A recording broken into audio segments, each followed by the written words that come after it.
बहालत has जमा करना। बहालत has औरत का उज़्व तनासिल निहायत मकरूह हो जाता है और कोई ज़ी शऊर आदमी इस हालत में उसके पास जाना कभी पसंद नहीं करेगा। और इस हालत में हर एक मजहब ने सख्ती के साथ औरत के पास जाने की ममानियत भी की है, मगर आपको ऐसे बहुत से लोग मिलेंगे जो इस हालत में भी औरत से लुत्फ़ अंदोज होते हैं, जिससे औरत मुख्तलिफ किस्म की तकालीफ में मुब्तला हो जाती है और मर्द भी अपने कुव्वत मर्दाना को सख्त नुकसान पहुंचाता है। चुनांचे मेरी निगाह से ऐसे मरीज भी गुजरे हैं जिन्होंने हाइजा औरत से 2-4 मरतबा जमा करके अपनी कुव्वत मर्दमी ज़ायल कर दी। एक बहुत बड़े पीर साहब हजार हा मुरीद थे और जो तमाम उम्र अयाशी करते रहे, मेरे पास अपनी ज़अफ़ बाह की शिकायत लेकर आए और फरमाने लगे, मैंने इंतहाई कसरत जमा के बावजूद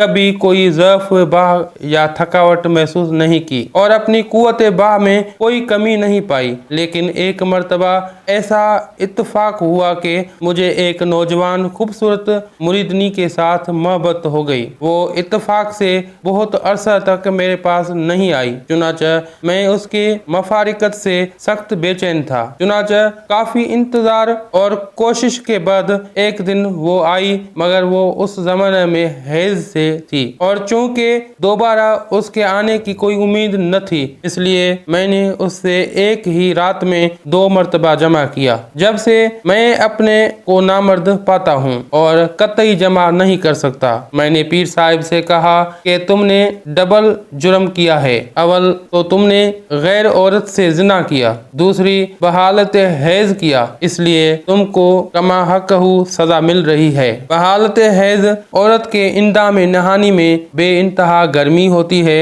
जो कुव्वत बाह के लिए बहुत मुज़रत रसा होती है और उज़्व तनासिल की रगों को जला देती है। ये नुकसान सिर्फ मकामी तौर पर ही नहीं होता बल्कि बाज़ हालात में दिल और दिमाग तक इसकी गर्मी पहुंच जाती है, जिससे उनमें अक्सर व बेशतर बीमारियां पैदा हो जाती हैं। नावाकिफ लोग इसको मामूली बात समझकर एतराज नहीं करते और अपने को नहीं रोक सकते, जिससे वो नामर्दी और मुख्तलिफ अमराज में गिरफ्तार हो जाते हैं। बस मेरा मकसद ये है कि वो इन नताइज से आगाह होकर अपने आप को महफूज रखें। मेरे अजीज साथियों, अपना और अपने दोस्त और अहबाब का और करीबी रिश्तेदारों का ख्याल रखें। अब हकीम हाज़िक को दुआओं के साथ दीजिए।